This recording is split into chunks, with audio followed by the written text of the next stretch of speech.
Shalom sahabat rohani yang dikasihi Tuhan. Sebelum kita memasuki renungan ini, kita berdoa. Kasih karunia dan damai sejahtera dari Allah Bapa kita dan dari Tuhan Yesus Kristus menyertai kamu. Amin. Firman Tuhan renungan kita pada saat ini diambil dari kitab Yehezkiel pasal 37 ayat 23. Demikian firman Tuhan.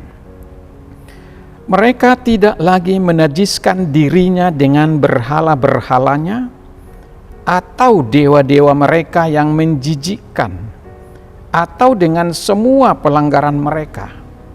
Tetapi aku akan melepaskan mereka dari segala penyelewengan mereka, dengan mana mereka berbuat dosa dan mentahirkan mereka, sehingga mereka akan menjadi umatku dan aku akan menjadi Allahnya. Demikian firman Tuhan. Tema yang kita ambil dari renungan ini, Allah adalah pemilik kita. Sahabat rohani yang dikasihi Tuhan Yesus Kristus, kalau kita adalah milik Allah, itu artinya bahwa kita layak menjadi anak-anak Allah. Dan kalau anak-anak Allah berarti harus patuh dan taat kepada Allah. Dengan demikian, maka Allah pun bangga memiliki kita sebagai anak-anaknya. Ketika bangsa Yehuda, anak-anak Allah, jatuh ke dalam dosa dan lembah kekelaman, sang pemilik, yaitu Allah, harus bertindak. Masa membiarkan mereka bertingkah sesuai dengan kehendaknya sendiri?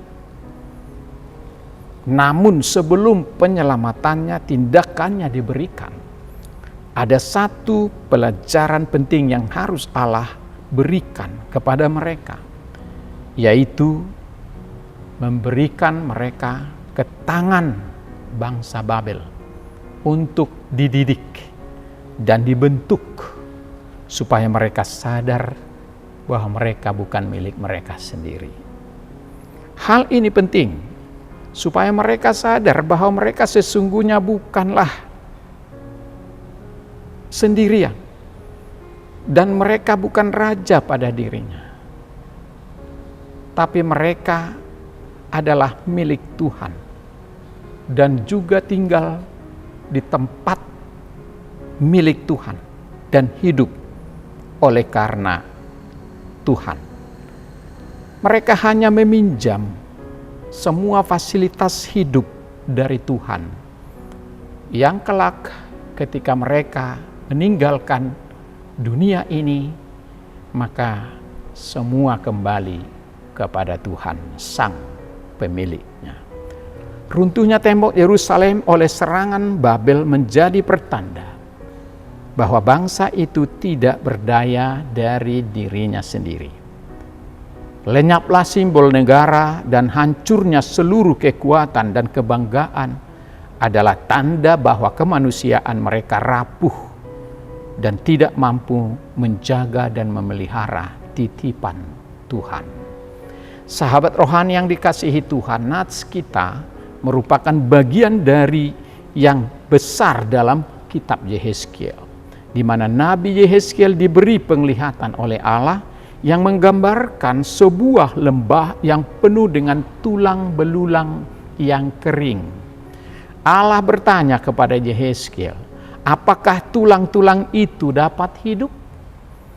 Allah kemudian memerintahkan Yehezkiel untuk bernubuat tentang tulang belulang itu, dan saat dia melakukannya, semua tulang belulang yang sudah kering itu menyatu kembali, ditutupi oleh urat-urat dan daging, dan akhirnya hidup kembali. Penglihatan ini merupakan metafora dari janji pemulihan Allah kepada bangsa Israel, bahwa bagi Allah tidak ada yang mustahil. Sahabat rohani yang dikasihi Tuhan, bangsa Israel telah diasingkan ke negeri Babel. Pembuangan selama bertahun-tahun, berpuluh-puluh tahun. Mereka mengalami akibat dari perbuatan dan tindakan mereka yang sesungguhnya satu pusatnya adalah penyembahan berhala. Namun di tengah pembuangan itu Allah menawarkan mereka pesan dan harapan baru untuk memberikan pemulihan.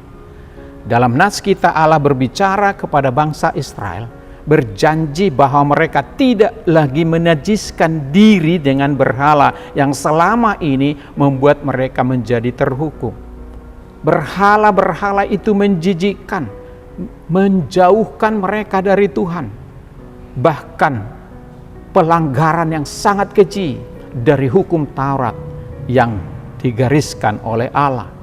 Sebaliknya Allah akan menyelamatkan mereka dari dosa dan membersihkan mereka dari perbuatan yang keji itu jikalau mereka mau meninggalkannya. Ayat ini berbicara tentang kesetiaan Allah serta kemampuan Allah memulihkan dan mengubah umatnya dari sesuatu yang terpuruk menjadi sesuatu yang berbahagia. Ayat ini berbicara tentang kesetiaan Allah. Allah berjanji bahwa bangsa itu akan menjadi umatnya kembali setelah kembali dari pembuangan.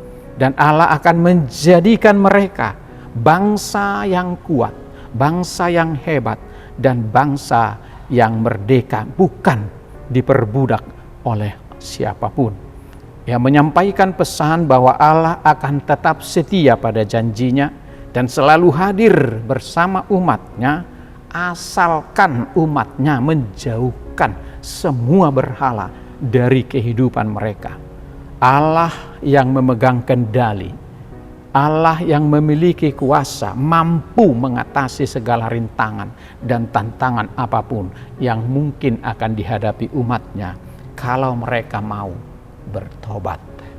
Sahabat rohani yang baik hati, pesan renungan ini bagi kita juga diingatkan oleh nas kita hari ini, supaya semua yang namanya berhala, kekuatan andalan-andalan kita harus kita pasrahkan dan lebih berpegang kepada kuasa Tuhan. Yehezkiel berbicara tentang tema transformasi, pertobatan, perjanjian, dan kuasa Allah. Salah satu tema terpenting adalah transformasi dan pembaharuan. Sudahlah, semua yang sudah terjadi sudah lewat. Sekarang kita mau memulai kehidupan yang baru, bertransformasi untuk pembaharuan sikap, pembaharuan hidup, pembaharuan hati, supaya kita lebih baik di masa depan. Tema pembaharuan ini adalah merupakan inti dari iman Kristen dan merupakan pesan harapan dan dorongan bagi orang-orang percaya. Gambaran tulang-tulang kering yang dihidupkan kembali oleh karena nubuatan firman Tuhan merupakan simbol kebangkitan dan kehidupan baru yang ditawarkan oleh Allah kepada kita yang tadinya tidak mungkin lagi hidup dan akan binasa selamanya. Kini Tuhan menawarkan keselamatan melalui Yesus Kristus supaya kita hidup baru, hidup di dalam Kristus Yesus, meninggalkan segala kuasa, kekuatan, ketergantungan kita kepada hal-hal yang lain. Karena itu tidak akan membawa kita kepada kebahagiaan. Hanya Tuhan Yesus yang membawa kebahagiaan dalam hidup kita. Kita harus buang segala kebohongan, dusta dan kemunafikan. Kekuatan apapun yang kita miliki, itu bukanlah kekuatan yang permanen. Waktu, talenta, dan segala harta milik kita adalah pinjaman dari Allah. Dan keluarga yang hebat-hebat dan pengetahuan yang luar biasa, jabatan itu juga pinjaman, bukan milik kita yang selamanya. Semua yang kita punya sesungguhnya adalah titipan Tuhan. Sebagai pengikut Yesus kita mungkin diempaskan oleh angin yang begitu kuat, yang bisa mencabut apa yang sudah kita punya. dan memperlakukan apa yang kita punya menjadi sesuatu yang buruk. Mungkin kita kehilangan orang yang kita kasihi, kehilangan pekerjaan, kesempatan, atau kita diabaikan, atau kita mungkin takut karena jatuh dalam dosa. Jika kita jatuh, kita tidak perlu menyerah. Percayalah, bila kita mau bangkit kembali dan menguatkan iman di dalam Kristus, tetap setia melayani, kita tidak akan dibiarkan sampai tergeletak, sebab Tuhan menopang kita. Dia pemilik kita yang sejati. Selamat berjuang. Tuhan memberkati kita. Amin. Kita berdoa. Terima kasih ya Tuhan atas firman-Mu yang menyapa kami pada saat ini. Indah sekali firman-Mu pagi ini, bahwa segala berhala itulah yang menyesatkan umat-Mu dan menyesatkan kami juga saat ini. Kekuatan, andalan, ketergantungan kami pada sesuatu adalah sebuah berhala. Oleh karena itu, kami harus tinggalkan itu. Kami hanya bisa tergantung dan hidup hanya kepada Tuhan. Maka jadikanlah hati kami tempat Tuhan bersemayam, untuk kami boleh selalu dikuatkan, diberikan kuasa untuk melawan segala tipu daya iblis yang selalu menggoda kami setiap saat, sehingga kami terjatuh untuk penyembahan berhala. Kami harus lebih taat, lebih takut, lebih kasih kepada Tuhan daripada segala-galanya. Itulah hukum Taurat Tuhan. Karena itu, ajarlah kami untuk selalu mengutamakan Tuhan dalam segala hal dan percaya Tuhan dalam segala hal. Bila kami jatuh, ketika kami berpegang teguh pada Tuhan, maka kami akan bangkit kembali. Bila kami mengalami kesusahan, penderitaan, sakit, penyakit, dan banyak beban-beban kehidupan, dengan berpegang teguh pada Tuhan, kami akan mampu dikuatkan untuk bangkit kembali dan menerima semua dengan rasa syukur. Terima kasih Tuhan, berkati kami dalam kehidupan ini bersama-sama keluarga kami, untuk selalu menghindarkan, menolak, meninggalkan segala berhala yang sifatnya untuk disembah, sebab hanya Tuhan yang layak kami sembah. Dalam nama Tuhan Yesus Kristus, kami berdoa dan mengucap syukur. Amin.